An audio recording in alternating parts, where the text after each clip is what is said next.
So, welcome to this online seminar for blockchain in the food sector. My name is Henning Høgh Jensen. I'm heading a division in food technology at the Technical University in Denmark, and I'll be partly your host this afternoon for the next 2 hours. We'll do this as an online seminar because that's what we can do these days. It is a bit like a blind date. We never know who's dropping in, and we don't have a list of participants, but it's great to see that people are checking in. It's really great. I don't know how many of you know the feeling of going for a blind date. Can you wave if you say yes? Oh, okay. It's a limited amount of person. I'm probably the only one then, but it's this weird one that you don't know exactly who you meet. And this is also how it is to be on an online seminar. So in many ways, it's a one-way communication. Your mics, we will try to control your mics so they'll be muted. But the speaker, of course, there'll be 2 facilitators that will capture all your questions and comments, of course. And they are important, because this is a 1-year project we have been through. We have gained a lot of knowledge, a lot of understanding, but it is a very complex issue. And as ever, always when it is complexity, we can all become wiser if people ask questions and critical comments and so forth. I think that is the most important thing about when you're dealing with complex issues, that is people chip in and share their views on this, because there's never one exactly truth in these situations. There'll be 3 main presentations. After each presentation, there'll be possibilities for some questions and comments, and our facilitators, Marianne and Helle, will try to capture those and make sure that you each can have a say in that. And I already get this question: will we share the presentation? Yes, everything will be shared afterwards, and everything will be made available afterwards. There will be some links at the end, where you can then afterwards see where you can go for finding them. This meeting will also be recorded, and we'll try to make that also a shared thing that we'll distribute. You will also be able to find us in our contact details, each of us, very easily. So you can contact us individually or afterwards. Right. Why did we go and started on this project? Next slide, please, Marianne. I have tried to distribute this in why, what, and whom. And as you can see, there's not a how, but the how is basically blockchain. So why did we do that? Basically because we thought that the Danish food sector is such an important food sector. We are exporting more than 165 billion Danish crowns annually. So there's a lot of jobs involved in this. This is almost equivalent to a quarter of the total export from Denmark, so it's a very important sector. At the same time, we have this situation where we have a lot of the export is based on credibility and branding for being made in Denmark. It's about competitiveness out on many markets. Increasingly, and strongly increasingly, we have an issue about transferability, traceability, and authenticity, which are being challenged to some degree, partly because there are some fraud out there, we have to admit that, but also because the consumer is getting more and more, I wouldn't say critical, but demanding more insight to what they buy. Food safety is and has always been an issue, and that which is why the Danish food have such a good branding. It's also about that we have this perception that there's a lot of documentation involved when you move food, ingredients, and raw materials. Some of this is partly done by good old-fashioned paper work. Increasingly, there is a digitalization going on, and so forth. So we have a cluster of challenges that is partly overlapping. On the other hand, none of them are burning platforms. It's more a common understanding that we have issues here that we need to address. If we go to the international arena, we can see a lot of the bigger companies are trying already to address that. We don't need to go far. We can just go south of the border, where Carrefour has shops where you can go in and find products that are they are documented in blockchain technologies, so you can, as a consumer, get insight in where it's produced and so forth. And obviously, there's a lot of these players here that are operating on the US and bigger international markets. Let's go down to the how. How would we address that situation? Next, please, Marianne. And that was our starting point. How could we address some of those challenges? In Italy, we had 3 questions, basically. I mean, can blockchain indeed solve some of these challenges?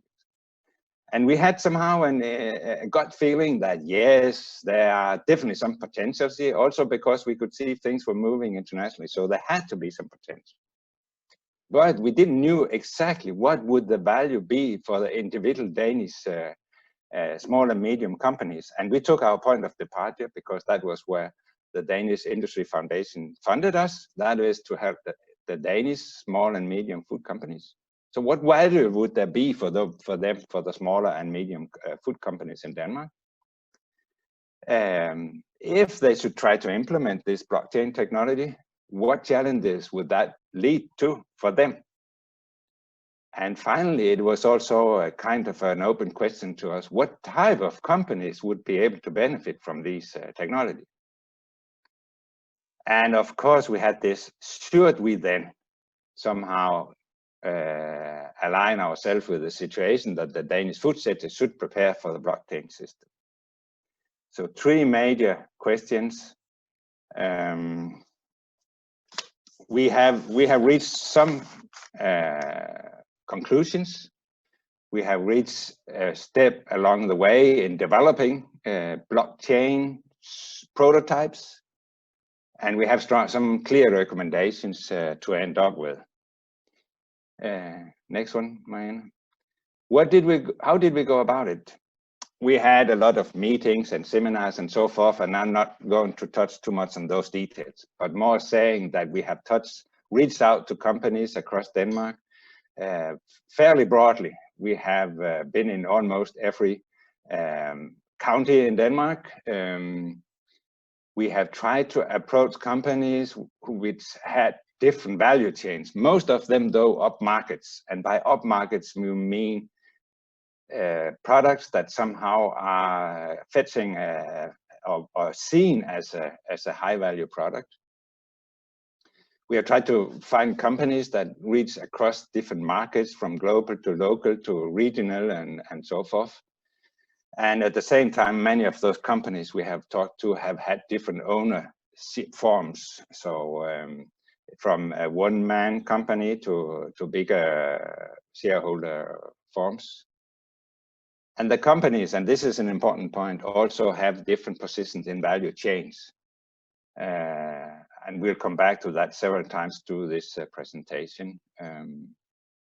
So we have tried to cover the arena as good as we could to get the best impression of the food and beverage companies in Denmark and the challenges they saw. And I will just, if we go take the next one, then this is somehow a perception of a blockchain. And because they have different positions in the blockchain, I will also say that we have had some that blockchain can be perceived as linking a producer of the raw material to the one processing it, not possessing it, processing it. That could be one simple blockchain, or it could be all the way from the primary producer to the consumer, basically. Blockchain are coming in many forms and many colors, and it's difficult to talk just about one blockchain.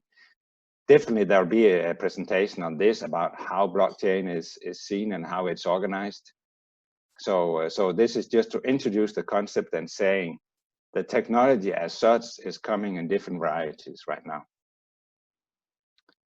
We do see it as a fairly still immature technology, but it is reaching towards maturity, and we believe that it is just on the edge, or it could start to be implemented. We are gradually passing the point where it was a matter about technology development. It's more a matter about technology implementation now. Next one, Mike. And we have mapped, let's say, four user cases. One of them, and you'll meet, I think you'll meet two of them in more details today. The next presentation in particular will go into details about that from Twisted Leaf, where it's a beverage company, or the beverage sector gives some insight in that. We have had a lot of interactions with people from, or companies that are with fish or the marine sector in general, because there's, in many ways, they are always talking about easy composable, easy high value products. Vegetables, simply put as that, is also becoming a high value market in many ways. And finally, of course, the more traditional sector, namely meat. But this is more framed in the sense of sustainable meat, with there's new production methods that somehow try to see the future as a climate issue and address that. So this is the four main cases, user cases, we'll end up with in our final report, and that report is just being made available today, actually. And by this introduction to the overall project, not to mention a lot of participants, not to mention the many interesting persons we have talked to and who have contributed to this project, they have to be acknowledged, and this is probably where I should acknowledge it.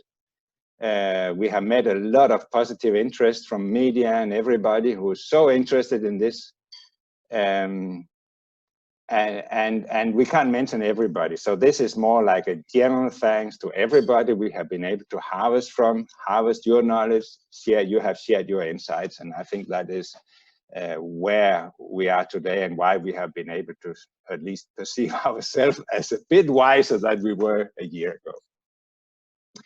And with this introduction, this welcome, we'll move to the next part, and I will hand over to Magnus and Anders, who are the owners and possessors of this company. May I say a startup company? At least it was a startup not so long ago, of Twisted Leaf, and they will share their insight in how they perceive this situation seen from a company point of view. There will be possibilities for asking questions to Anders and Magnus, so please be ready with your chat. You know where you can find the chat on the screen, I hope. This is where, and then Marianne and Helle will capture those. Anders and yes, thank you. Scene is yours. Yeah, perfect. Well, I'll just do a short introduction of the company and who we are, and then Magnus will continue to tell all our benefits from both the trip and everything we do with the blockchain and everything. So my name is Anders, and that's Magnus. We started Twisted Leaf back in 2017, and we are the first company in the world to brew on coffee leaves.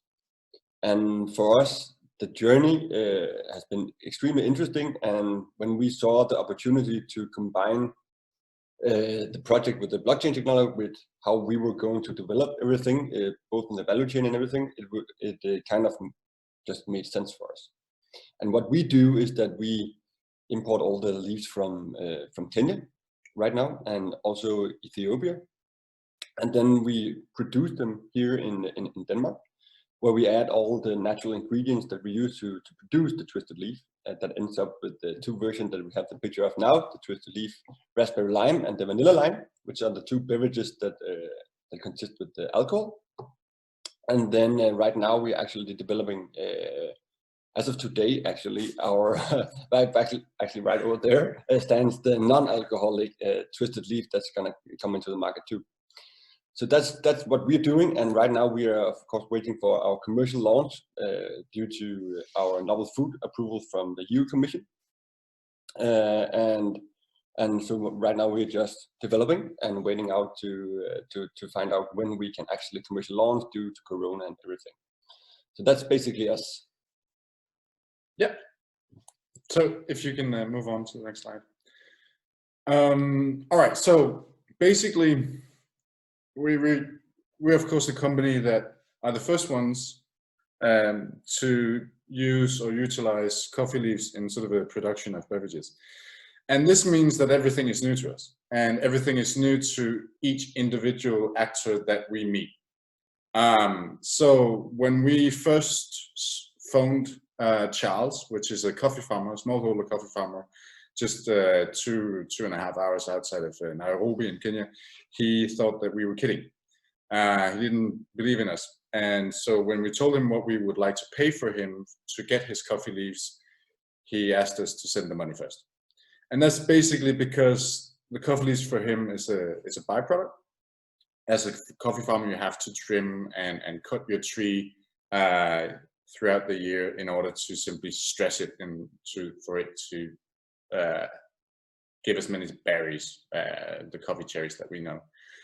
And so for us, starting from ground zero, sort of simply gave us the idea that we should try and think differently, because we were in a position where we could think differently. One of the thoughts that we started with was that, well, since we get our coffee leaves from Kenya, or at least not in Denmark, where there are no coffee trees, we're an international company, so we have to think like that. We have to navigate our supply chain and our value chain around that. So just to quickly run through it. So we have the farmers right now in Kenya. They will soon come in Ethiopia. Then, of course, we have the transportation from Thika to Mombasa, the port that we use. And then, of course, from Mombasa to either Hamburg or Copenhagen, depending on where the ship goes and how many ports it laid up into.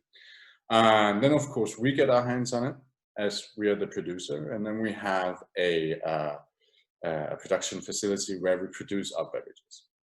And then, of course, we have the distribution line where we might keep some of it ourselves and send it into shops and whatever. And then we have a Nordic distribution channel as well throughout the Nordic countries and that's when we get to customers, which will be on the on and off trade market, so restaurant, bars, and cafes, but also retailers. And then Anders have another company where we will also sell a lot of beverages called Studenterbladet. However, for us, it's as a new company, we're mostly sort of oriented towards our end consumer. Also, when we implement new technology, it has to have a value, because everything we do, we're incredibly busy. We don't have time to do something that doesn't necessarily add value for an end customer, because nobody knows of us. And that's of our target group are women between 20 and 35. And we see ourselves as a natural beverage that you should enjoy wherever you go, on restaurant, bars, or wherever.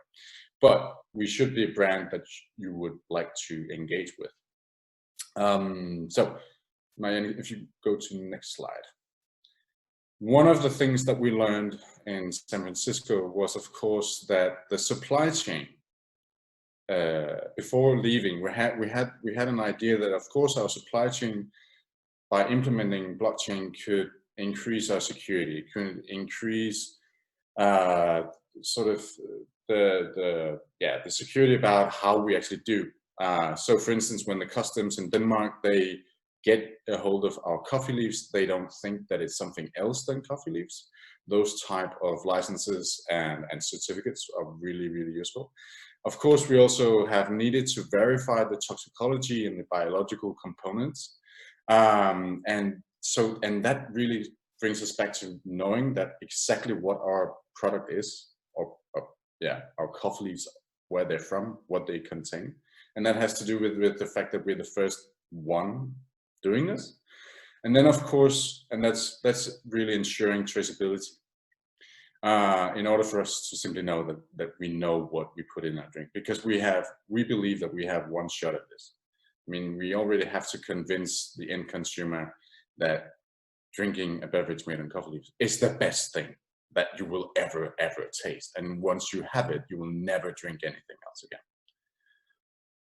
Anywho, but then, of course, Anders, he also has a background in psychology and finance. So maybe you want to talk about that, if you're okay. Yeah, sure. I mean, one of the things that we thought about when we were entering the market with the consumer was when Magnus approached me. Of course, there's the whole value chain, but especially how we are gonna, communicate and engage with the modern quality-conscious consumer, because what they really need today, as we see it, and also in my other company where we approach around 150,000 young people in the age of 20 to 28, is basically that we see a very big shift in how they evaluate the products that they actually consume. I mean, it might be that we deliver all the drinking stuff for all the student boards here in Denmark, but 10 years ago when we started the company, everything was about getting extremely drunk, really fast, really cheap. But today it's more that they really want to feel, what is it actually that I'm drinking? And also we do have a lot of non-alcoholic products as well, actually, because it's been more and more eager to see how can we use our Friday board, and how can we use all this basically to socialize instead of getting drunk. And that's actually a very interesting shift, because what we thought about when we looked into also the blockchain was actually, so how can we actually engage with the modern consumer? Especially so when they're able to take our product out and actually follow the journey from the coffee leaf and see where it was picked, how was it produced, when was it produced, and actually see what they are actually drinking. And they don't have to believe us as if we're just going to put up a marketing campaign saying, this is Twisted Leaf, we are the first in the world, this is a sustainable beverage blend. They can actually get all the approval basically based on the blockchain. And also being able to do that, we thought about saying, okay, so if we need to evolve even more, how about make it into a gamification? Because also what we're thinking in this project is also about tokens. So actually you're going to be able to, for instance, in the future, to be able to tip the farmer. For instance, if you met Charles, you could see that, okay, so this particular beverage you have in your hand right now is produced from the leaf that comes from this particular area, produced from this farmer. This farmer, he needs 10 new drying beds along with his neighbor farmer. You're going to actually be able to tip him through the system. So you can actually have that feel-good feeling, because also what we see is that you don't want, how do you say it? We basically see that all the big producers are going more into our direction about the sustainable part, the all natural part. And also as a modern consumer, what you really want to know is that you really want to know what you put into your body. And especially the quality aspect of this is also what we are going to be able to communicate. And also the loyalty program is basically because right now we don't have 200 million for a marketing scheme. So what we do is that we want to implement a strategy like this one that's going to be able to connect with the consumer and make them feel good. Because also when we've been around a lot of bloggers and influencers, what they see is that every time we approach them, they earn like X amount of money to make a post or to make a story about a product. But what we actually experienced was that they wanted actually to tap into our story, because they really they could see themselves that our value, that our product connected with what they wanted to tell the outside world. We are now drinking Twisted Leaf because this is my priority in life. I want to feel good, I want to do good, and that was actually a quite interesting thing. And being able to digitalize that throughout the blockchain technology is going to be extremely interesting to work with in a marketing and psychological marketing aspect for me as well.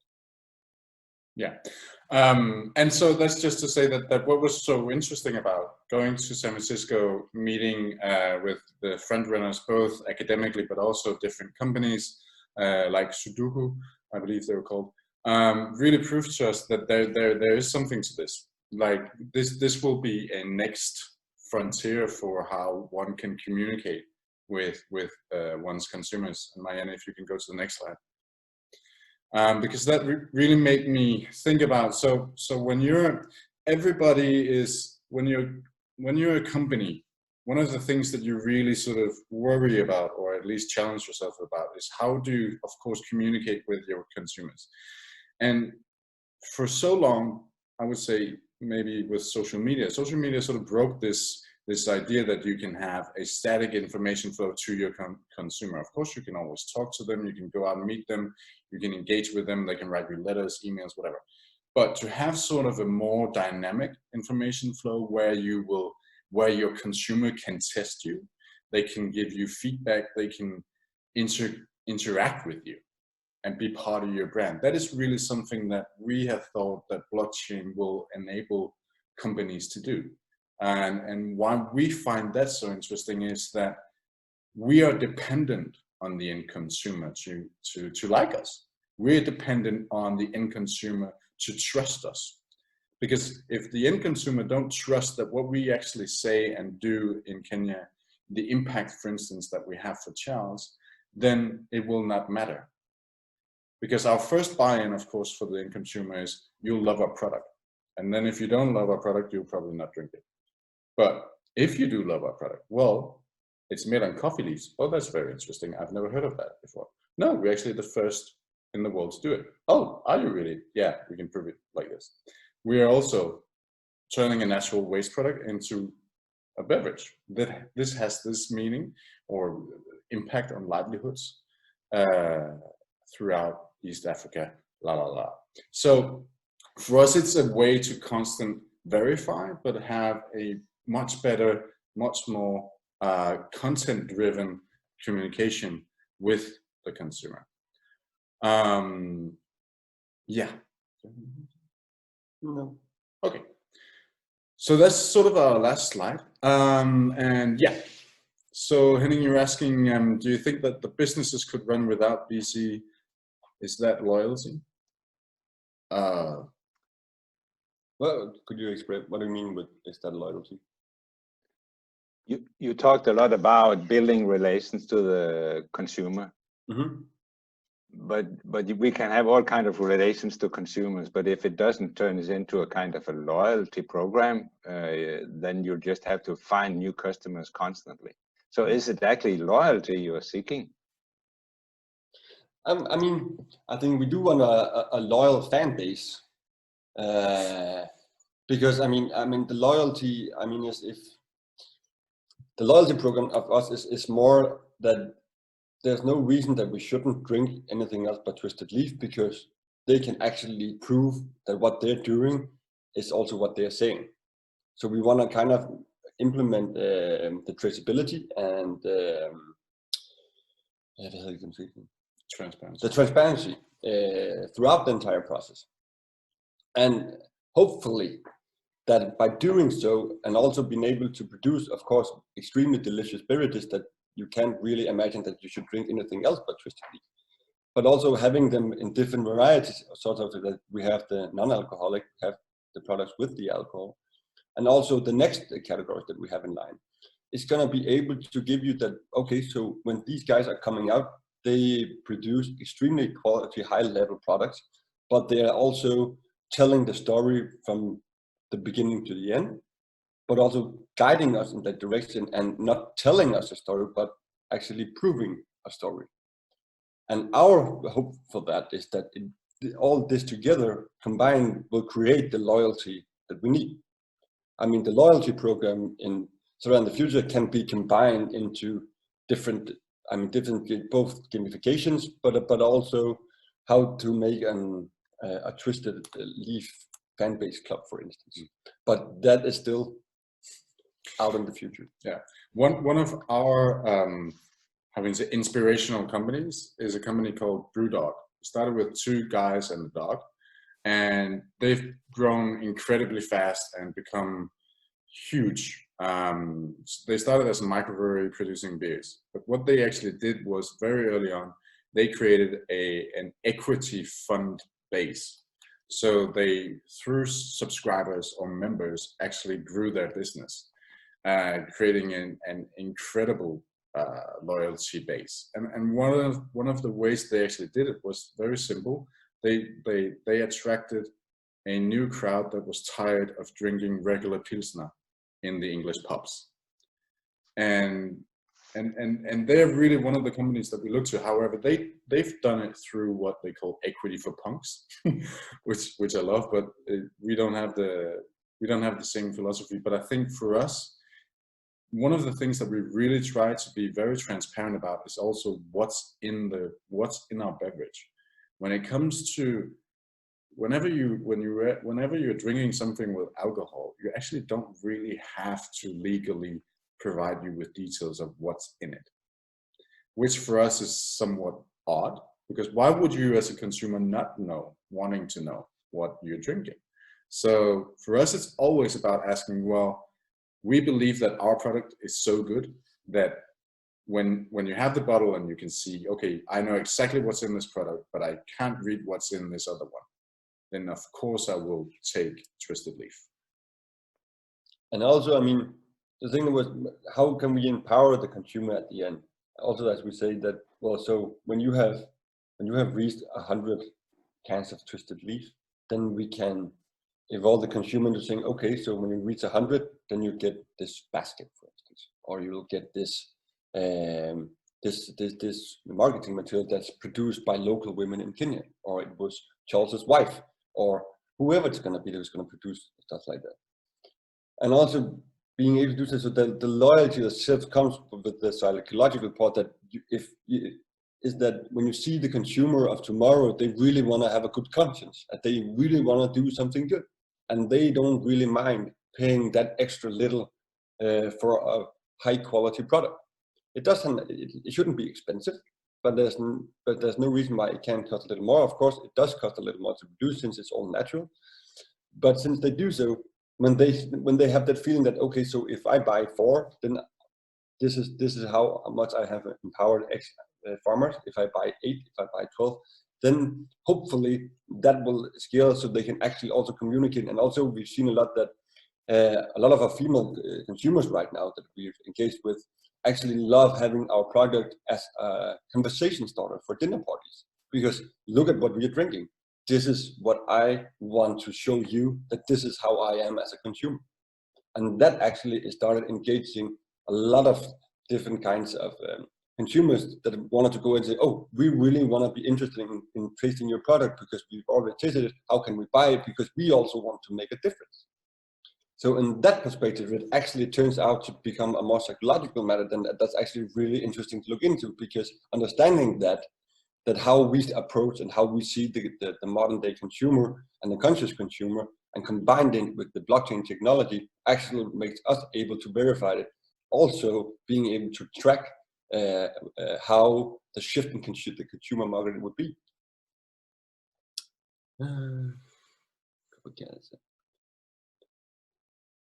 So Jesper, you're asking if we have some thoughts about copycats and blockchain and the risk of open data, and how it might be easy to copy our products. Well, I mean, the recipe itself, I mean, we can control the blockchain into what we want it to be. I mean, the data we're going to provide is, of course, not an open recipe on how do you make Twisted Leaf. But also, I mean, it's always been a good saying that it's not very difficult to produce a beer or a beverage, but having the beer or the beverage to taste extremely good is not very easy. But having an extremely good and high quality taste and being able to execute on it, provide it into the market, provide it into the field, make it a global brand, that's what the difficult part is. So of course, there will always be copycats, and we know that if right now, I mean, we are such a small scale company that nobody really looks into on brewing on coffee leaf. Everybody thinks basically still we're like, why do you do that? But for us, it's just about that we've also been saying that we just need to improve ourselves every year with around 4 to 5%, so we can always get ahead of people. But right now we have the first move advantage, but eventually, yes, we know that there will be other products made on coffee leaves. We just don't think they'll do what we're gonna do.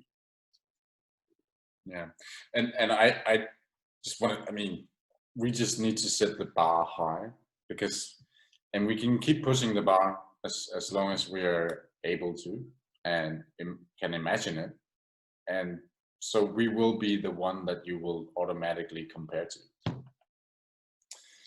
Anyway, so Marianne, you're asking, would you as an SME be able to get all your partners involved in a blockchain? Good question, we don't know. But they're very interesting because everybody, both drinks and our distributors and all these are very interesting in figuring out how can we both analyze and also cost effective and how we can implement it. So far our partners hasn't said no. They think it sounds very interesting because it will also create value for them in other places. Then Emilia is asking, is it a challenge to transfer money or tips of the tokens to the farmers due to the internet connections, devices needed, or is it feasible? So this is actually really sort of hits the head on the nail, because yeah, in Ethiopia it's a huge issue because Ethiopia is on the frontier of early stage development. However, M-Pesa, which is the most widely distributed currency in Kenya, it's an artificial currency, cryptocurrency in a way. It works just like mobile pay, except it was developed, I don't know, maybe 10 years ago or something. So that sort of transaction in Kenya is actually much more used than here in Denmark.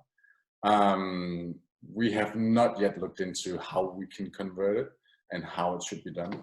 We know that there's a company called AG Unity, which is Australian. They work with primarily coca bean farmers in Indonesia, and they're actually looking into how you can support directly through tokens. One thing I think we didn't stress, but which I'd also really like to stress, is that from a company perspective, when you know, because this is one of the questions we get a lot. So when you work in Kenya, when you work in Ethiopia, how do you secure yourself from corruption? Because people know that there's so much corruption out there. And for us, blockchain will be extremely important in our scaling our farmers, because it's just so important for us to be sure that the farmers get what they have earned, rightfully earned, because that's one of the reasons we think that that's wrong with the coffee industry. Yeah, so Henning, you're asking, have you settled on what blockchain supply to use? No. We have no idea. But IBM, give us a call. Yeah. Helle, you're asking, I like your energy and optimism. What is your biggest concern about blockchain system in relation to your company? Money, resources. Yeah, I mean, I think that we're not a blockchain company. Yeah, we are a beverage company that's going to produce sustainable, delicious tasting beverages. The blockchain is supporting our business model into creating more value for the consumer and connect them with Charles and make them able to follow it directly from farmer to table, but that it can take too much focus from the main value of the company, which is of course to produce high delicious beverages. But also if it's if we're going to be able, but of course we are looking into both the proof of sale and everything, and within this year and next year we'll be able to connect with a new round of major investors who's gonna be really interested in looking into this. But especially we also have the philosophy that we are not experts in building blockchains, so we definitely need to find some experts who would be able to build our blockchain with us, because they would see this perspective. So it's also saying, okay, so can the blockchain solve the problem that what do you do with the token when it's offline? How can we implement this for Charles? Should it be that he goes to our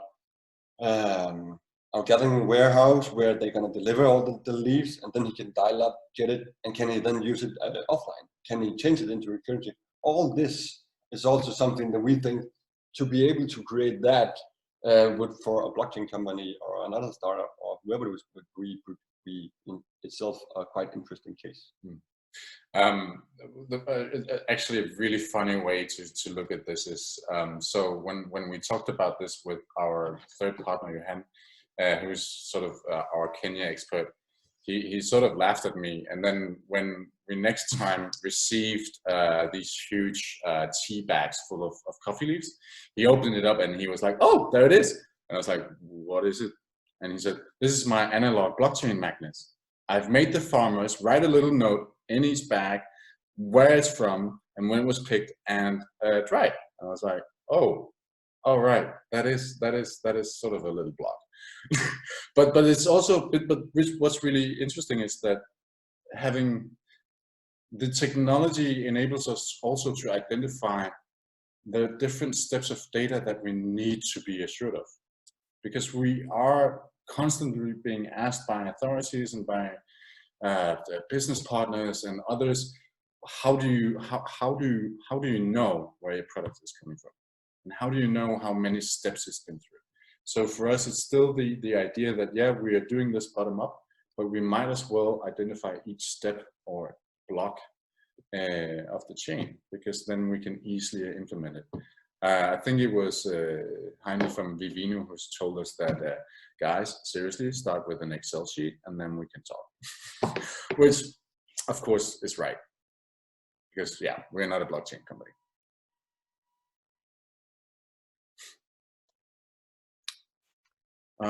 Yeah. Okay. It seems like people have asked their questions now. It seems to me that the way you had described, just before we move to the next one, and thank you so much for your contribution, that you see a technology that are documenting your product, that its values, that is imperative for your business. Yeah. But you are not the producer of technology, you're a producer of a beverage. Yeah. And is that what will distinguish you out there in the Red Sea of many other producers of healthy beverages? Because to be honest, you can go into 7-Eleven just around the corner and there'll be three brands probably on the shelf, and you have somehow to distinguish yourself from them. And that's where you see a kind of a technology, that a blockchain or whatever we call it. Okay. Oh, but also because we don't mind telling actually what's in our product. Of course, we're not going to tell the recipe of the product and what do we do with the leaves and how it's dried and everything, because of course that's company secrets. But for us as the small annoying little fella who's going to go into the red ocean market dealing with major players, I mean, even just like we talked about in San Francisco, if we sell around 20 million liters of twisted leaf, which is, then we would be a billion company. And that's a lot, but in the market itself, it's 0.07% of the Western European market, just in one category. It's nothing. It's extremely big. So yes, there's a lot of different varieties over there in the market, but for us also to give a calling to the marketing. Okay, so if we're gonna be a success and when we're gonna be a success, this is how we're approaching the market, by telling the consumer, this is how we're doing it, and this is how you can see what you're actually drinking. Then we believe that the consumer itself will go out to other brands and say, okay, if I have to buy your product in the future, then I want to know what's in it. But I do know for a fact that there's a lot of producers out there who's not very eager to tell what's actually in their alcoholic beverages, because it's all synthetic. And when you see what's in it, you basically don't want to drink it. But of course, so it's basically a proof of value to as a small company just to see how can we do something that the others don't. Yeah. So that's basically, among others, by being completely open about what it is. Yeah. And being able to document it. It's basically also because because there will be hit on saying, okay, so how can you, like as Magnus said, with the corruption and everything, how can you document that you don't just give all the money? Well, just look here, it's right here. It's very simple. Especially when you're working with countries like these where corruption is a big problem. Okay, Anders and Magnus, thank you so much for sharing this. We'll give you a virtual applause. So mine can probably be. Thank you. Thank you very much, and thank you for having us. So I actually I did a scheduling problem. So we have to be off now. We have another presentation. But really, thank you so much for having us, and innovation, and thank you to the Innovation Fund for I mean, yeah, and also to all the other companies out there. Come on, we'll pass that one on, Marcus. Thank you. Yeah. More curious, blockchain is going to be an interesting thing to implement in the future strategy. Otherwise, you're going to be run over by a guy like us. Yeah. That's a threat. And that is a good remark to close down on. Thank you so much. We'll move on to the next presentation now. It's from a very different perspective, because this is from the university perspective, and it's from a department at the Technical University called DTU COMPUTE, and it's going to be Jota Kasikuli and Professor Nicola Dagroni who's going to present that. It's a much more an academic presentation, but it's still trying to address how these technologies can benefit the food sector. Nicola and Jota, take it away. Okay, so hello everybody. Good afternoon from me as well. I'm Jota, Nicola's postdoc, and we are the DTU COMPUTE's partner on this nice project on how blockchains can be used for managing food supply chains. So the tasks that we took over to address in this project was to explore all the challenges, but also limitations and benefits by using blockchains for managing supply chains. And I'm going to talk a little bit on these. And then we wanted to design and present a simple and comprehensive decision model for the type of management system to use for companies and farmers and any partner involved in a supply chain. We're going to show you this, but it's also included in the reports of the project. And finally, we wanted to try to build in the small amount of time given a prototype of how a blockchain-based management system for supply chains could look and what kind of operations could contain. So we have a very small prototype, and I'll give you a brief introduction on it. So if we can move to the next slide now, thank you. So we did a very thorough literature review initially on how supply chains have been approached from the perspective of blockchain technology, and not just on the food sector. So as you can see in this slide, for example, we tried to categorize from the academic world, which is the blue columns, but also from the industrial use cases, which are the red column, what kind of industries, what kind of products people are trying to use the blockchains to register on them. And we see that, of course, when it comes to industrial actual use cases, shipping and transportation, but also generic type of blockchains are the two front runners, in the sense that, of course, shipping and transportation involves so many steps on how products are shipped all over the world. But the generic one is all these platforms that perhaps or perhaps not you have heard about blockchains like Ethereum, Peer Ledger, Hyperledger, that provide a basic infrastructure for anybody to use for their company, for their product, or for their industry. Next, what we see is that, oh no, sorry, next, I meant to say, next we see that the food and agriculture category here, which is right next to generic, if you can see, is quite high in the interest of people, both in terms of conceptual papers, but also use cases, which shows that it attracts the interest of people, both from the academic world, but also from the industry. And of course, the industry, it still has some room to grow a little bit, that red column a little bit higher. But the academic world has interest in how to register food and agriculture in supply chains. One note that I might come back to later is that unfortunately what we saw in these conceptual papers is that most of them, they don't go into the detail of what is their idea of an actual blockchain implementation to actually track down the supply chain that they want to build, and is more like a proof of concept idea and a wish, if you want, and an analysis of what kind of benefits and challenges. Sorry. Now, if we move to the next slide, thank you. So from our perspective, what we saw from discussing with all these companies that Henning briefly talked about, and I think Helle next is going to present more from Denmark, but also by reading all these papers that exist out there and reviewing the use cases, we saw that what actually makes food more vulnerable nowadays is globalization. And as we saw in the previous presentation, we saw that a product that is produced in Denmark, you don't know where its actual ingredients are coming from. They may be coming as far from Africa, they may be coming actually from many different countries, that all of them, they are shipped to a particular location perhaps, and then something is created out of it. And then the product that is produced out of it, it also is not necessarily consumed just locally, but it can also be exported. So the actual supply chain of a product is wide and is so international.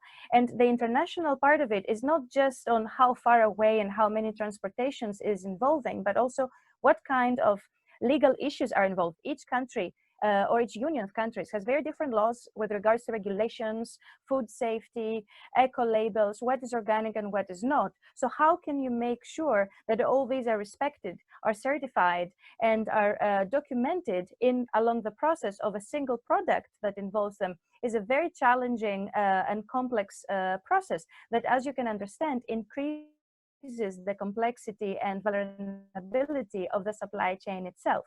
And it unfortunately decreases the traceability, like the ability of a product to be traced down to its initial ingredients.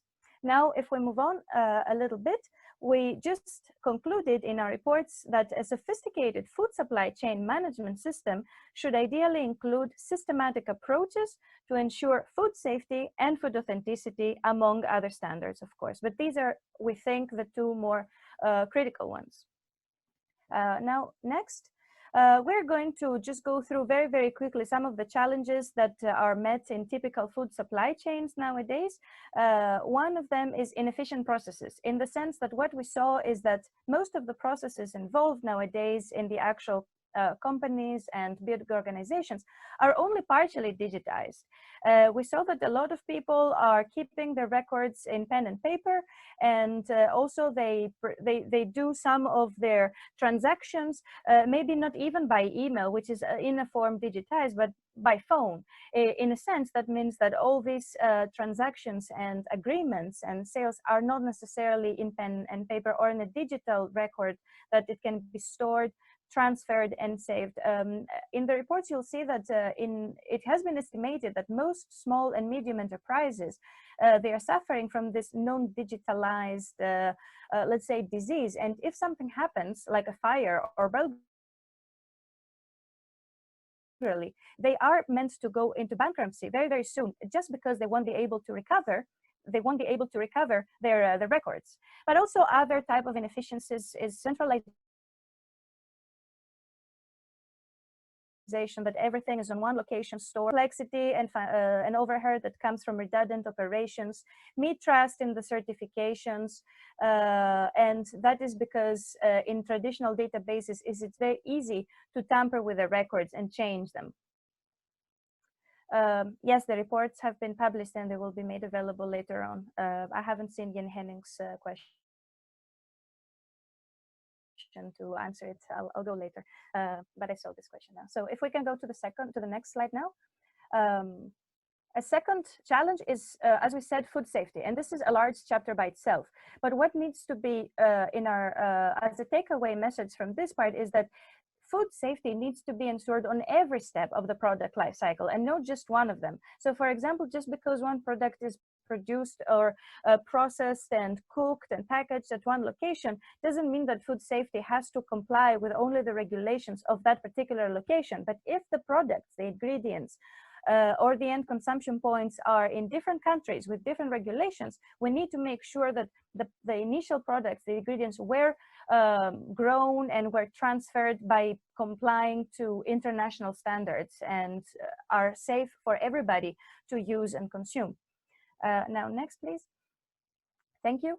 Next challenge, equally important, is food authenticity and food fraud. We put this together in the sense that we need to make sure that clear definitions of what is authentic food and what is food fraud and specifications need to be available in order for people, the companies, and everybody that is involved in the food supply chain to comply with them, in order to be able to detect deviations that can be caused by very versatile forms of food fraud. And unfortunately, recent history has given us quite a few examples of food fraud, especially here in Europe. We know quite a few recent ones. Next challenge is fair trade. That is something that I guess everybody would wish for on a fair market. The necessity for mature implementations of fair trade standards and label certification. And what we mean by label certification is the fact that a product can have a label of being eco-friendly or being sustainable or being organic or following animal welfare standards. But that again varies from location to location. So even some locations that don't provide this type of labels, and there is not a world standard, a worldwide standard that can be used. Next, please.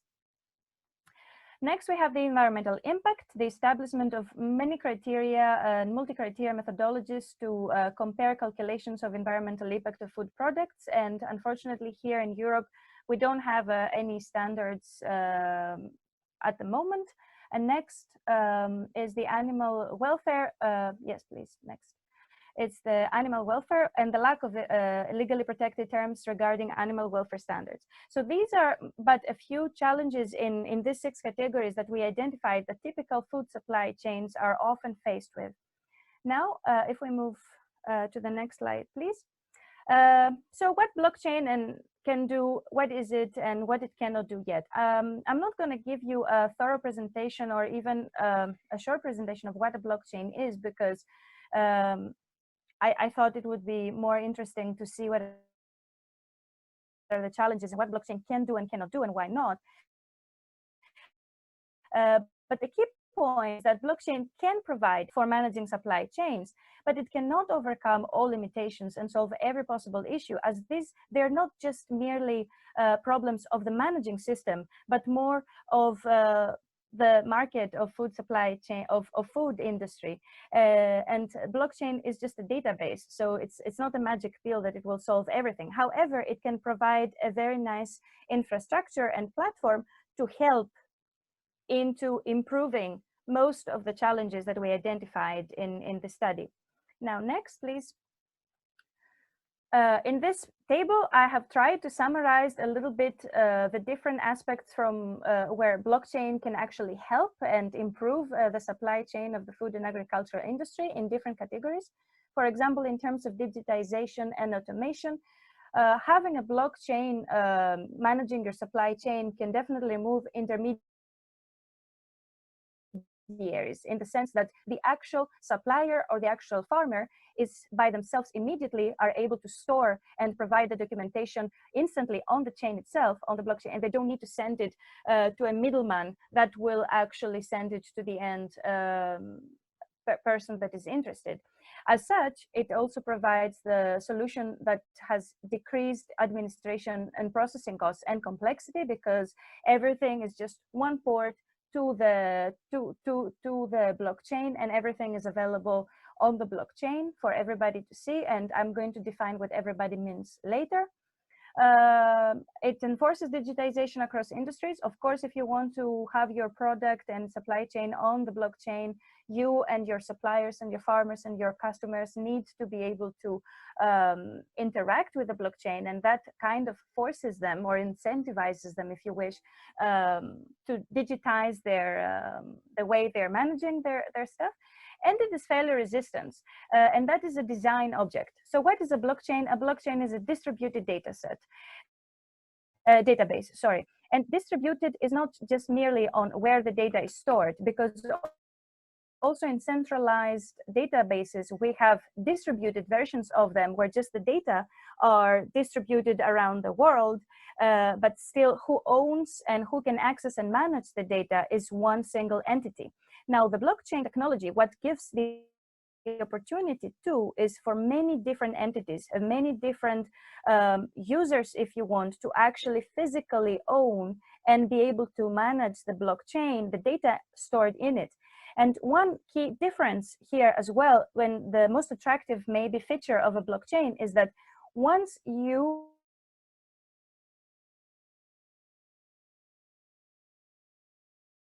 or somebody else has put something, highly unlikely that it can be tampered with. And that makes it safe, transparent, and traceable and trustworthy, because none of the people that they have access to the chain can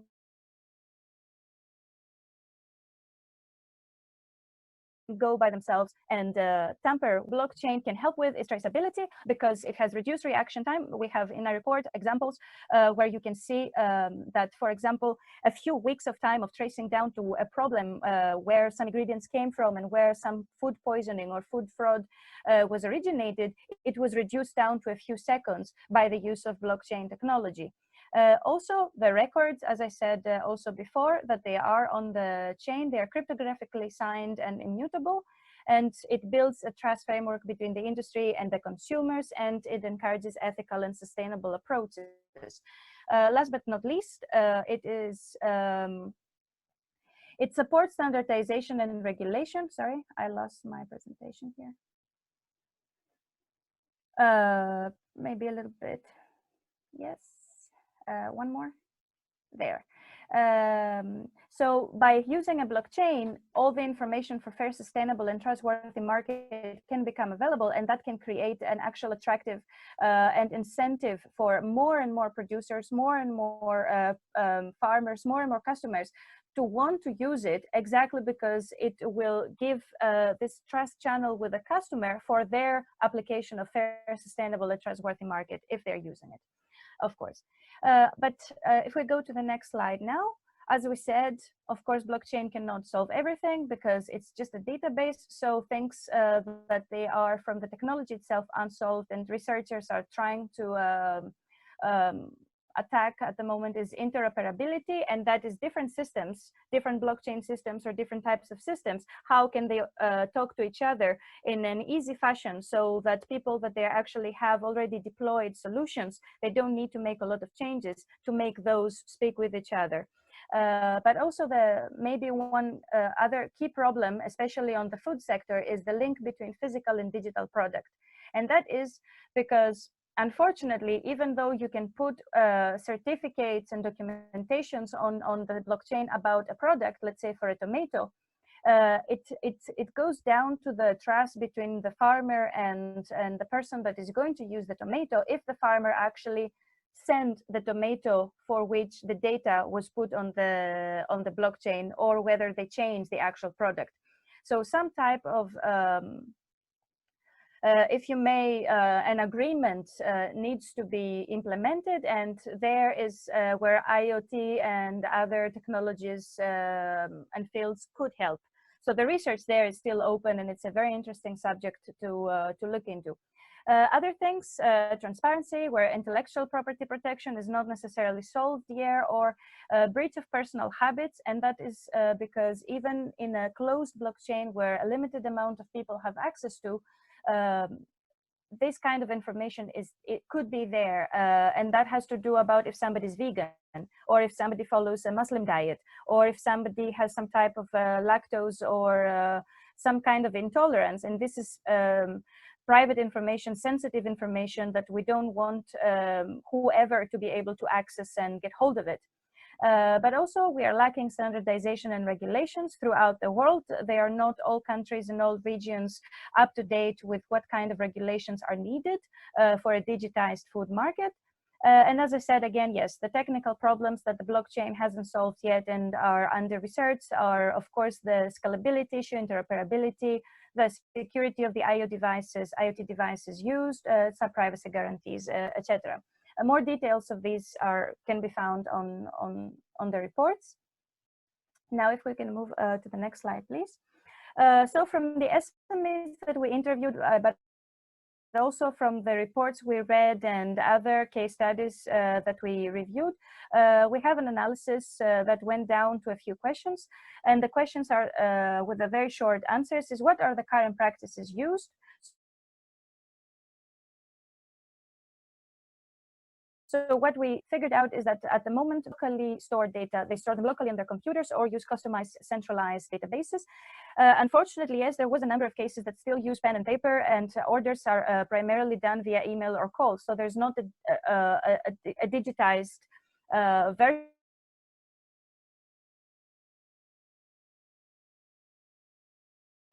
of the transactions being done in many cases. If we can go to the next one, please. What is the general understanding for blockchain technology? What we saw is that on average, people understand blockchain technology to the extent of Bitcoin cryptocurrency, or that is where they heard it from. And surprisingly, it's merely a database. They didn't really know what it is, but they hadn't figured out that it is just a database. And that was the interesting thing, because that makes them understand its capabilities and its limitations. Next question was, what are the specific requirements from the SME's point of view in how they manage their supply chains? And those are categorized as food fraud, as we said, to provide certificates and authentication documents if they are, for example, ingredients are organic, or if they are under fair trade, if they are vegan, if they are halal, and this kind of documentation. Fair play among competitors. We had people that they were concerned that their competitors are actually using food fraud in order to compete them. Sustainable practices within the company, branding and increase of clientele, but also the decrease of managing costs. Of course, there might be more requirements, but these were the ones that they appeared as the more common ones among the most SMEs. And then the last question we wanted to ask was, what would it take for companies to adopt blockchain technology? What we noticed is that the majority of the industry is not ready to adopt the technology immediately. And that is because it is necessary to have a better understanding of the technology and also how to couple it with their requirements. If their requirements actually request for a blockchain technology database or something different. But more importantly is that, as I said many times, there is need for standards and regulations that would also facilitate and help these companies and industries to actually use the tool in the best interest of everybody and actually make the best use of it by providing all the documents and authentication certifications for the different labels and the different types of organic or not organic food approaches, etc. Next slide, please. So this, in this slide here, we show you what is the decision model we came up with. Our idea was that we wanted to help somebody answer the question if they need a blockchain technology-based database for managing their supply chain or something else, and what would that be, based on only a few number of easy questions. And the result of it, if you take the test, is to see if you need a traditional distributed database, in which case you have a centralized one where all the data are actually distributedly located, or a traditional centralized database, and that is if all the data are in one location and people have access to it.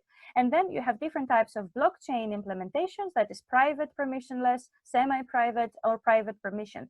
And that has to do with how many people have access to the data, how many people can write data on the blockchain, how many people can validate the data on the blockchain, and how many people can view the data. Because the beauty of blockchain is that it gives the chance to play with these permissions and create different types of configurations with regards to your requirements.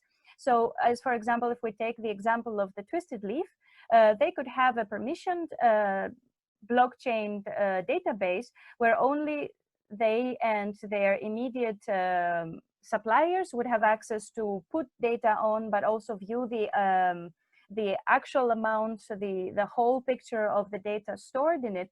But then they would allow for example, the end consumer, you and I, that taste their product, to have a small picture, a snapshot of a summary of what is registered on the blockchain, that actually follows all the different steps of the supply chain, but not in the extreme detail, so that it would maybe, for example,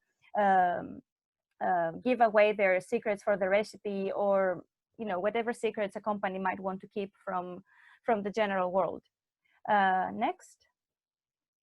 Yeah, so here's just the reports based on which I took the results and the things that I showed you in this short presentation. And next, what I would like to do, if possible, is to just show you very, very briefly this prototype that we built. And so can I now go on and share my screen? All right. Where is it here? Okay, so what we made is a very simple prototype of a blockchain-based decentralized supply chain system. This is made, it is implemented with smart contracts and on Ethereum. And the user interface is a very, very simple one, as you can see from JavaScript. What we show here is that we can have a number of roles, and that would be the seller, the producer, a transporter, delivery man, and each person that logs in the system, that has right and permission to log in the system, they can say what is their role under which they want to add some product, and then they can add a product here in the operations, the quantity, but this is only a small sample of what kind of information you can register for each product. Of course, you can have documentations like the certificates that we have been talking about, its origin, and so on and so forth. And every time we do such a thing, it can be registered on the blockchain. Now, the next step would be on an actual blockchain system that the whole network, the whole consortium of users of it would receive the registered information and would approve it in order to be validated. Here, because we have a prototype, although it is built on top of Ethereum, it's locally it's a local system at the moment that is run on only my computer, so it doesn't really count as a blockchain network system. But we can show the capabilities, and then once something is on the blockchain, a person can go on and put on the ID of the product they want to look up, and then it will come back, and the viewer will see what is the product, where was it produced, what quantity of it has been registered on the chain. If some of the quantity that is registered on the chain was used for something else, they can get this information. For example, if you are storing flour and you're storing 10 kilos of flour and 5 of them you sold to create bread, then you can see that 5 kilos of the flour were used to create bread for this company, and the rest were used for whatever. So this kind of history of where all the products were used, how, when, and with what kind of documentation are stored here. So I think this can show you how easy it is to build something. Of course, this is only a very basic implementation of it. Because a proper blockchain implementation requires a lot more things to be tested and built, but it shows you that it is possible, and all necessary information can be stored, and and a blockchain system can be used for this kind of operations. And I think that's the end of my presentation. Okay, thank you so much, Jutta. You're welcome. Nicola, do you want to add to this before we really open up for questions? No, I think that was very much what we have done, and the sum up was very accurate. So. So if I can take from the questions I see on the chat, because now I have the time to look at them. Henning, you asked if transportation is so deep into it, if it would be logical to link the foods being transported, right? Yes. So in all the supply chains that we have considered here, transportation or delivery is one of the main steps on the supply chain. And actually, when we are talking and considering the transportation, what we want, what kind of information we would like to be registered is where it was picked up, the exact time, the exact amount, the person or service that picked it up, the duration of the trip, the conditions of storage during the trip. For example, if something is transferred via ship, you know, and it's a very sensitive piece of food, you want to have a confirmation that actually during the shipment it was in a fridge, for example, and what actually are the conditions of storage, and then when it arrived, where it arrived, at what condition again. And a lot of people are actually using the transportation step on a blockchain, on a supply chain, if it is implemented on a blockchain technology system, as an incentivization for trust and non-fraud. And I'm going to explain that very briefly, in the sense that once the product arrives at the destination, for example, let's take again the twisted leaf. We have the leaves coming from Kenya to Denmark. Once the leaves arrive at the port in Denmark, then the person that is going to receive them will only pay the transfer and the coffee leaves if the product arrived complies with the requirements. Otherwise, it will be sent back. Now, the next question, I think I answered. And then, does this decision tree also apply if we assume that we will see all kinds of hybrids in near future? Well, one of the blockchain systems is a hybrid. Well, the blockchain systems are hybrids in terms of permissionless and private or public or a permission that creates the hybrid. But in it, we have included two of the main hybrids and a third one that is not out there yet, but we think it will receive more attention in the future. Now, of course, if more types of hybrids that we haven't thought of appear in the future, I think it is very easy to adapt the decision model and include them, because it's only a matter of understanding the characteristics of these new hybrids and see where it would be best to fit them. So it's very easy, I think, to adapt the decision model to add anything else that comes on our way. And I would like to say that this decision model also, it was made for food companies and food supply chains in mind. I strongly believe that it can be used for any type of supply chain application, but unfortunately we didn't have the time to validate, so you have to take my word for it at the moment.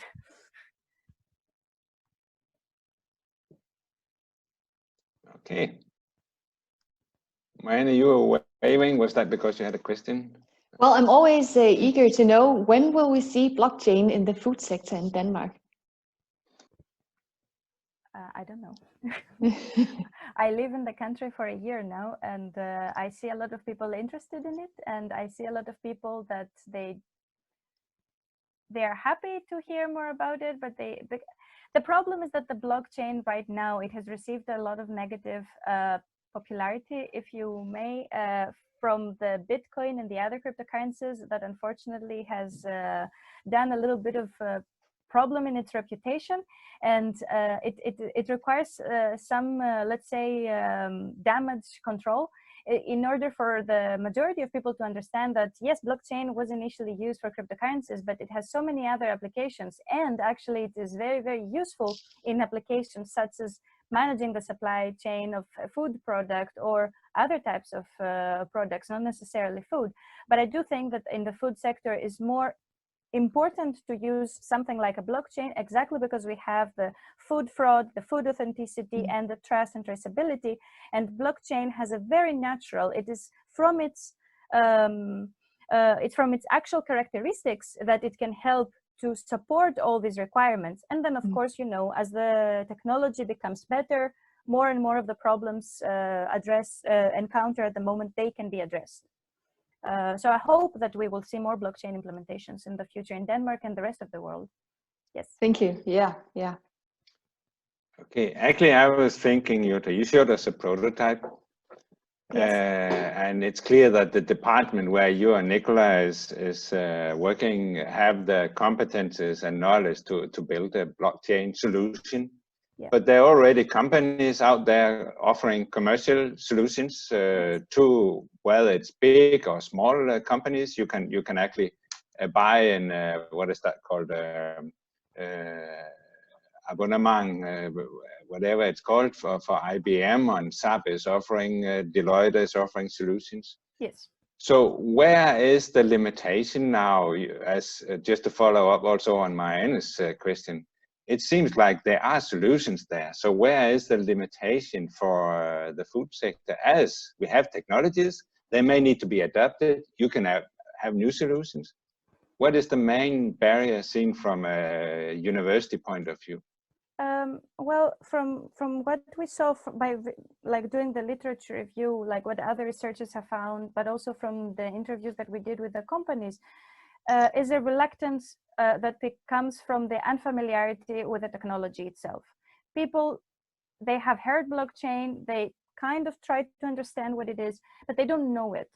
And it's when it's something unknown and you're used to your own way, it's a little bit difficult to try and change your ways, especially for companies, for example, that they have that they're very old and they have been doing business in a certain way for 20 or 30 years. To tell them to switch into something that is not yet very clear how it works. Not a lot of people use it. It doesn't come with regulations and standardization along. So it's a little bit of a, if you want, yeah, let's try it out and see what happens. It comes with a reluctance and hesitance that I understand. But also I think it comes from the point that many companies, especially small ones, they didn't have to have the records digitized. So to ask them now to use blockchain, it requires a big amount of work from them into digitizing their documents, certificates, records, historical, everything. And that is not necessary just to use blockchain. I think that would be necessary for them to do no matter what, because we would like to have a digitized, everything digitized in the future. But they see it as a burden and like, why do we need to bother? But also I think this misunderstanding that, oh, if I put everything on the blockchain, everybody can see them, so they may steal my ideas and use it against me. It comes again down to education part, like how people understand what blockchain can and cannot do, how it can be used. For example, no, not everybody can see what you put on the blockchain. There is a control on who has view permissions, who can write, who can validate. And it's up to you and the people that you're going to create the blockchain with to decide who has this amount of power, let's say, and view permissions. So there's a lot of misunderstandings that in my honest, humble opinion, it comes from a lack of understanding. So I think it is more and more important to have more workshops and more talks and more hands-on workshops so people understand better, get more familiar with it and see its potential. Okay, now we finished the last, and maybe this is the last question because we have to move on, but the last presentation from Twisted Leaf, they ended up more or less saying that it was imperative for their business to have a strong documentation base, and right now they were looking for blockchain solutions, some kind of solutions to that, to underpin their business approach, simply by having transparency and openness about what their products was. Is that actually, is there not a pull factor here from consumers that are requesting this from similar products, similar food products? could that be part of the explanation for this? For the reluctance, you mean? For companies being a bit reluctant, because maybe there's not this is not a request for their products. Yeah, maybe, I don't know, but honestly, to be able to give to the end consumer a window into how your product was produced, you don't need a blockchain for that. If you want, you can have a barcode on the product and just give access to the end consumer into a website that has all the information. Now, whether it is true, the information or not, is what the blockchain can help you with, just to verify that, yeah, whatever I say it is true. And there, I think it's to the benefit of the company to understand that the end consumer, even though sometimes, you know, organic food or fair food coming from fair approaches is a little bit more expensive, there are studies showing that people are happy and willing to give the little bit more money if they know that the product they are eating is of a better quality and better standard. So by showing that, with the help of blockchain, actually you can attract more attention, because the consumer can say, oh yes, what I'm eating is actually from that farm, is organic, is whatnot, and I'm happy for it. So actually it's to their benefit that the user can have such an access to how the product came to their plate in the first, yeah.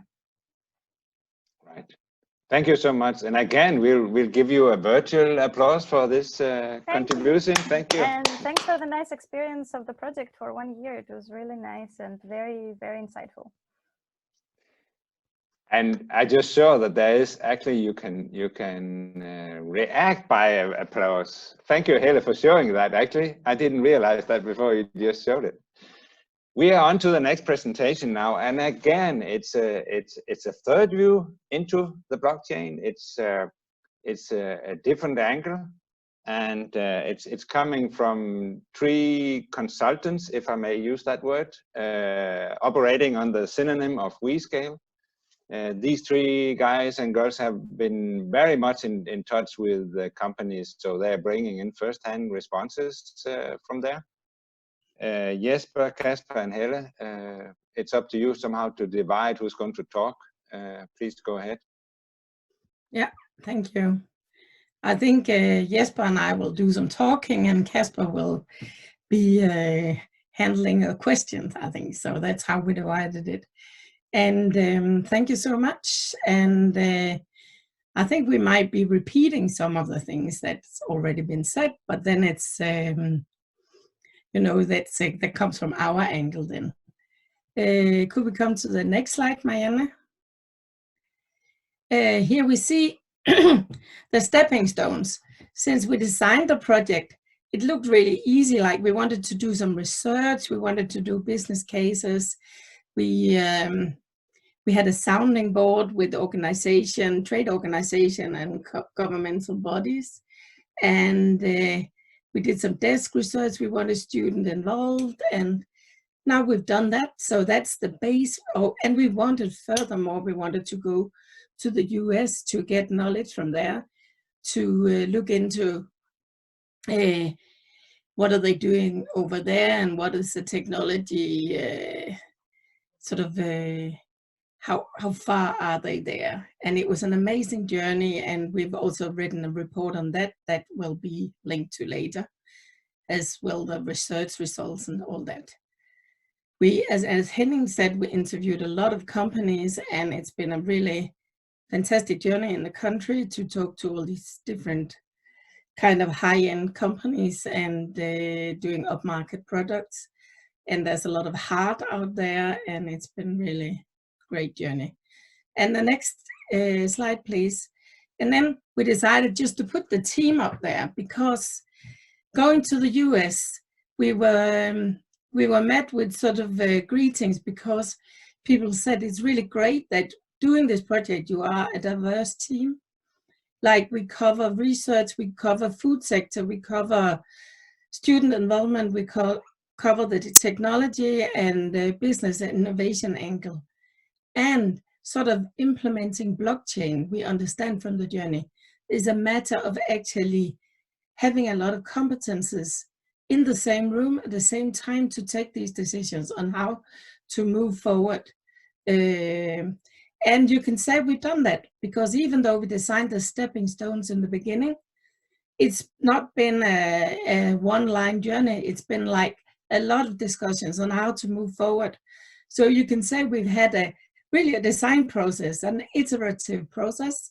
We've come to some point and we decided, okay, no, we have to go back, move backwards, discuss again, agree on how to build the business cases and, you know, look into them and how to present them and what technology to choose from and so forth. So, so the meeting rooms has been sort of a really development rooms where we've designed the results that or the conclusions we come to now. So, and here is a lot of words, and some of them have been said. And I'm not going to go take you through all these points, but what we'd like to put our emphasis on the challenges in implementing blockchain here is in Denmark. There's a lot of trust, and we don't seem to need the sort of double security that the blockchain provides us with, because we have the certificate and eco stamps and etc. So, and then when we see it, we trust and we know it's true, because that's how we are. And also we don't see, like the smaller companies, they don't meet a push from the retail business, and the retail business don't find the need to push, because there still is the trust. And then, as we are often saying in speeches, there's a little digitization and use of technology in SMEs. Yeah, we'll come back to that. And there's also a lack of knowledge and competences in Denmark on how blockchain should be what's it called? Be implemented in SMEs. That's sort of organizations, consultants, and providers and stuff. They're not talking the language, so how should the SMEs grab it? And the next slide, please. And the opportunities. Blockchain technology, as we've seen it over the past year now, offers a great opportunities for Danish food SMEs if they want to go international, go to international markets. And we see that Asian consumers are already expecting to know more about the products when they're buying. And so if we can count this down to one thing, we have a push if we just cross the borders of Denmark. And you can say that it's important you own your data all the way to the consumer. We've seen it's really important people look into the value chains during this. And I think I'll let Jesper talk more into a concrete case here, so we can put focus on how the opportunities are available. Yes, thank you, Helle. Yeah, I'll say a little bit about another company that we have studied in this project. We have heard from Twisted Leaf already, their interesting case. We have 3 other companies, and one of them is called Centralrøgeriet. It's from, it's in the fishing industry. It's located in Zealand, in Køge, and it's quite a small company. They have between 16 and 20 employees, depending on how busy they are. They produce smoked salmon, the cold smoked salmon. That's their main product, and they sell it business to business, and actually they sell it to really high-end restaurants and hotels in Denmark, but also in Paris and even in in Japan, in Tokyo, they have Michelin restaurants and top-star hotels as customers. So it's you can really talk about an upmarket product here. If you can sell fresh fish to the Japanese, then you have a good product, I think. But the thing with the blockchain in this company is that from time to time there's a fraud going on in the fishing industry, and you really need to be able to document that your fish is fresh and it is caught in the right way and it is produced in the right way and the temperature is right, and all these facts about from the starting point to the consumer is really central to be able to. It's also a high price for these products, of course, because they are so high value. So that is what the Centralrådet can see. They can use a blockchain system for. It's not so much for this. We heard a lot about the branding opportunities from Twisted Leaf, the interaction with the end consumer and so on. Here it's more about be able to document the quality of the product, and also the journey of the fish from Iceland, for example, to the restaurant. That would be a really valued system to have for Centralrådet. We have tried to make this value chain. Now it's in Danish in this figure you can see, but the idea is the same as Henning told from the generic one in the beginning. You see the journey of the product from you have the fish, and then of course there's some kind of transportation, and you make the cold smoked salmon, which is kind of an artwork. There's not many people who can do that the right way. They even have to design their own ovens to be sure that the smoke is circulated the right way, and so on. So when it's produced, it's distributed and transported to the consumers and the restaurants and so on. And the idea is that in the column that you can see that's called blockchain data, in each step of this value chain, there's a lot of data that can be collected and put into a blockchain. Data about origin, weight, sustainability, and so on. That's the idea behind this case, and also the case with Twisted Leaves and the two other companies that you can read about in the report. Okay, I think that's it for the case. Then we should move on to the next slide, and we will start to try to summarize the report into 5 main conclusions.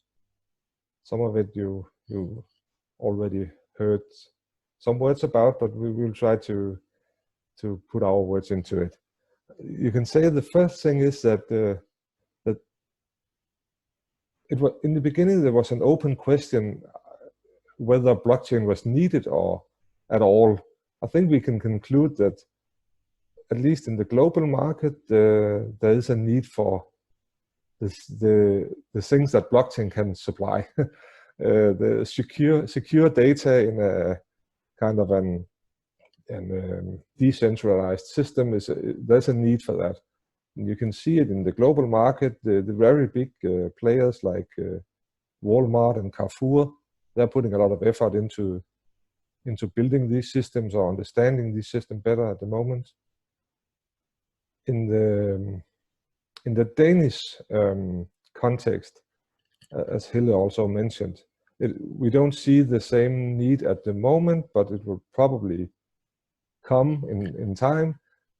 But at the moment, the players are a little more, they're hesitating a little more, maybe because of this high level of trust in the Danish society. That could be one explanation at least, but it doesn't goes for all the food products that are exported to other countries. There's still a high need for documentation, and the Danish authorities also have a lot of demand, a lot of information.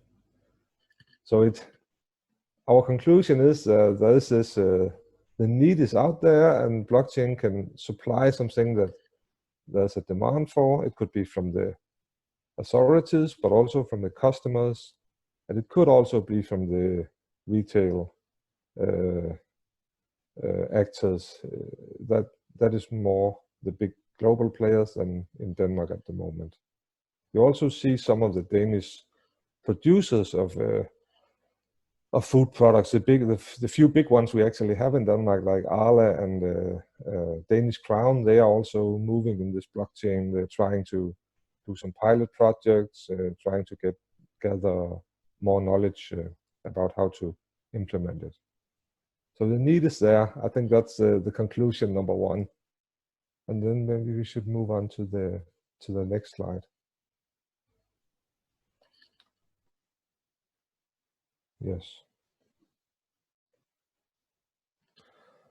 Here we have a conclusion that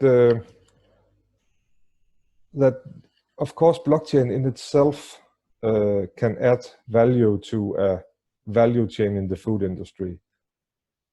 But I think almost every knowledge person we have talked to in this project, and especially in the Silicon Valley, to both the academic world and the business people over there, emphasizes that when you combine blockchain technology, that is actually pretty basic stuff, when you combine that with other technical technologies, like Twisted Leaf talked about this token technology, where you can pay the farmer directly. There's also IoT technology, there's AI, Internet of Things, all kind of other technologies that you can combine blockchain with.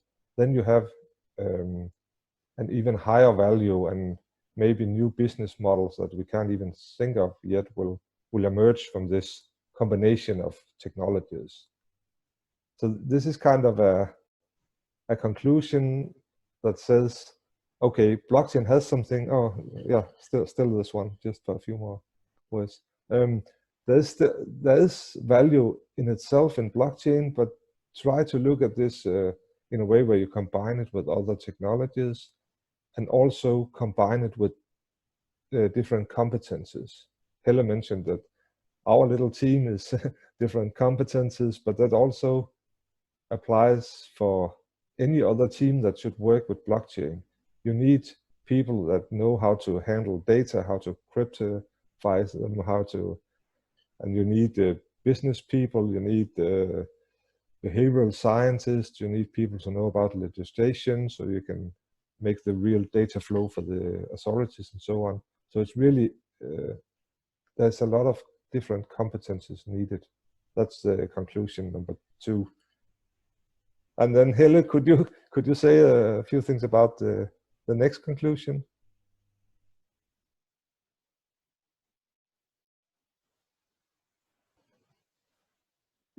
On mute.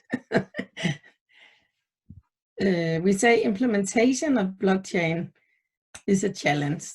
There's a lack, we've already said, there's a lack of knowledge about blockchain among the SMEs. And on the one hand, there's not a lot of digital data there. We see Excel sheets, we see telephone, we see clipboards and everything, and also some skepticism because they don't hear the word about blockchain from their organizations and consultants. But on the other hand, we also met the other thing that there's a lot of data in some of the SMEs. So there's so much data that they don't know what to do with it, how to make the most out of your data, and how to correlate it in the right way so you can make use of it in your branding, or to even optimize your production facility and all these things. And So I think actually sort of too little and too much data, and that leads actually to the next conclusion, where we say knowledge and education is important. It doesn't work that we are behind on this scene because there's a lack of knowledge and there's a lack of education. And when we talk about sort of education, it's really difficult to find blockchain expert in the education system as well. So a message here is as well to the universities to actually start teaching the use of blockchain. Not and the technology, you can say the technology, and you can say marketing, you can different kind of tools and implementation, you know, on the production line, and also for the SMEs, of course, to understand how they make most use of their data. If they implement a system, how can they then continue to use it in blockchain? And also if they can see there's money in the end of it, you know, if they can actually earn money and even get to new markets because they implement blockchain, that should be value enough. But we need to focus more on education and knowledge. And talking about knowledge, it's been such a big insight for us all to work with researchers on this project, and we can see they can also deep dive more into the stuff. So actually more people doing research and more education, and for companies and consultants in this. And yes, but who else can help the SMEs? Okay, yes, then it's me again. It's the final conclusion that's about public-private partnerships that can strengthen and accelerate the implementation of blockchain in the Danish food sector. We actually see this blockchain as a perfect example of an area where private-public partnership makes really good sense, because we have already heard that you need a lot of different competences. You need, because you have the consumer, you have the authorities that demand some information from the producers, and you have the companies that also have an interest here. So you have a lot of different actors that's all interested in the implementation, if it can work. So this is you should try to look at the public sector can, in this case, make a pull, and it can also make a pull, and it can also yeah, what do you call it? Oh, sorry, I encourage. Yeah, they can encourage, and that's actually what they have done here. Thank you, Helle. By putting up starting some pilot projects, as we have done, but they can also, if there's new laws coming on, there are new legislation, they can demand more information from the companies, and that will also help blockchain to be things that is actually a need. There's a need for blockchain if a lot of more information are demanded. So this is kind of a. Oh, there's one thing more about this public-private partnerships. There's also the strategic level here. We heard from some speakers in the US that some countries in the world are actually having a blockchain strategy on a national level. And if you have that, you everybody is taking it more seriously, and the implementation goes a lot faster, and the funding is much more easy. So you can besides the business angle, you can also have this strategic level where the public authorities is playing an important role. So that was the kind of the last conclusion. And Helle, we have also some trying to summarize all of it. I'll leave that to you. Yeah, we'll just do a quick summary of the conclusions and sort of translate it maybe into more sort of go-dos. There's not a push in Denmark, but be open towards international market. Make sure to understand your entire value chain. How can I attract more customers by the use of blockchain? So the value chain and looking into that will really help you. And blockchain does not stand alone. Think of a mix of the technologies and competencies that work together. And remember to link with people that have other competences than yourself. The third one, be open to digitalization, but also remember to focus on why and how. Whatever can make it easier, faster, or more trustworthy and works in an international setting, just go for that. And four, get new competences, get to understand the opportunities, so you can go and buy things, you know what you're buying, or you can go and do, you know what you do. And also get knowledge, for instance, at a university or hire people with other competences. And private-public partnerships, we just heard of that, just will make it work. When the government and trade organizations can join forces and make blockchain an opportunity for the Danish food sector and for the food SMEs in particular. That's it. Thank you, Helle. Thank you, Jesper. And we have a couple of questions. One from Henning. Can it be that we see the same here as when other new technologies are introduced? Now when it's possible, then we'll have a need that we did not realize that we could get fulfilled before.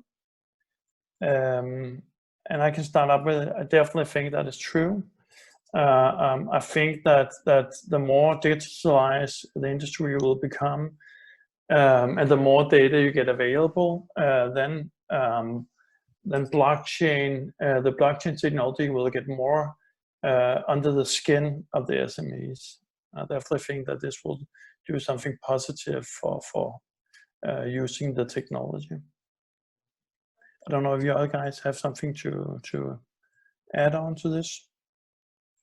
Yeah, I could just add that this could be very closely linked to the sustainable agenda, and then everything at the moment is shifting towards the consumer is getting more and more interested in sustainability, and you could argue that blockchain would be able to document that in the coming years even more detailed than it's possible now.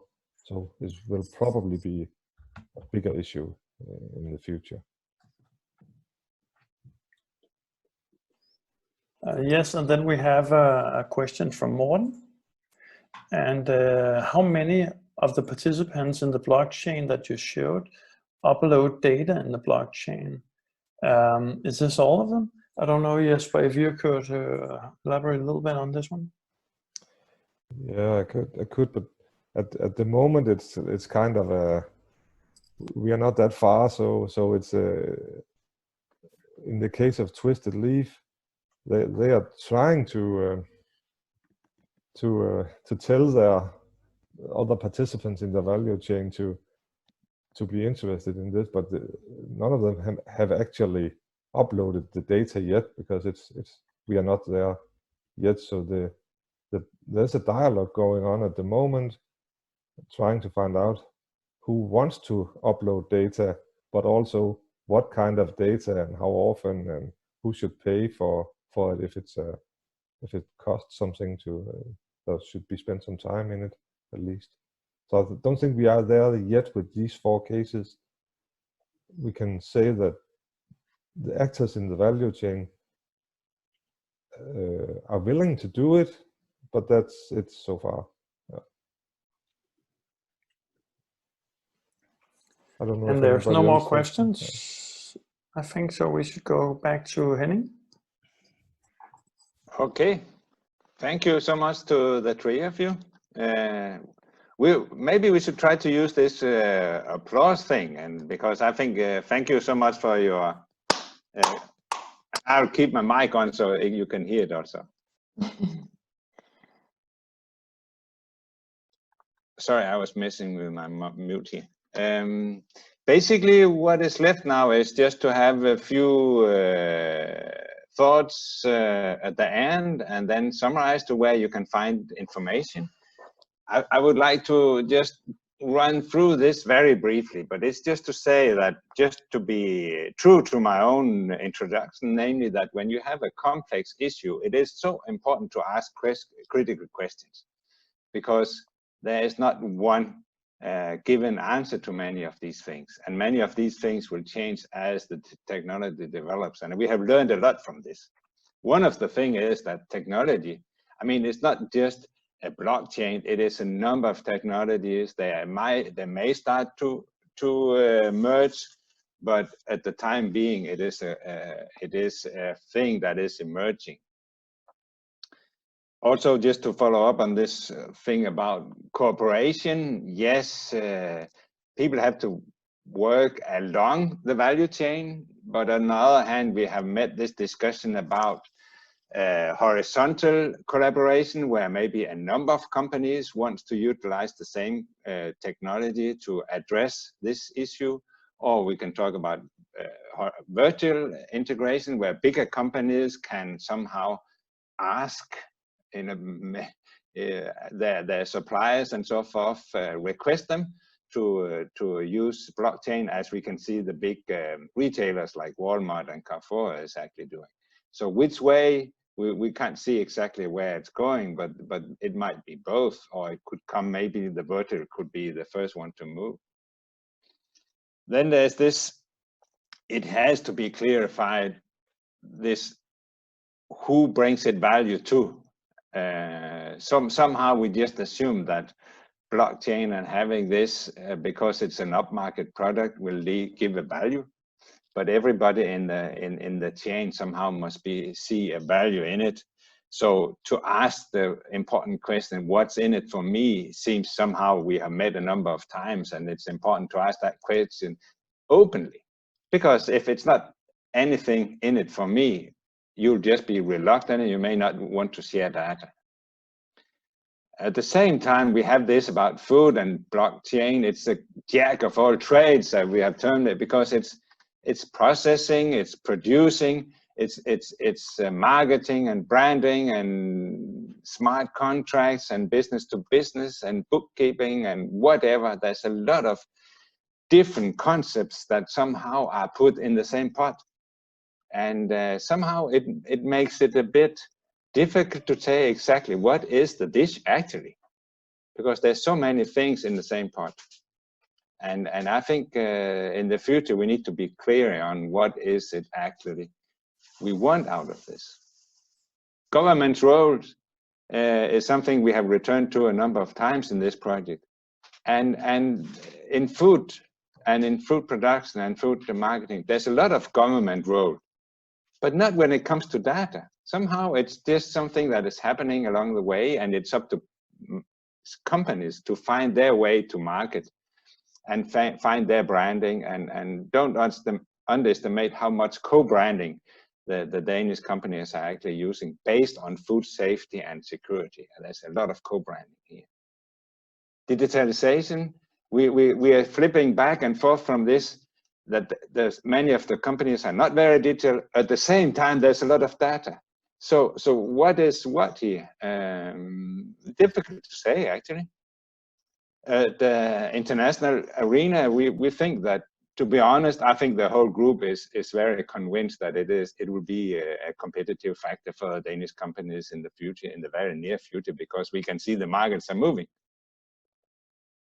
But it's not clear whether the Danish food and beverage industry would wish to be so a bit of a first mover and thereby shape the future themselves, or they would rather wait a bit and see where the future exactly wants them, gives them opportunities.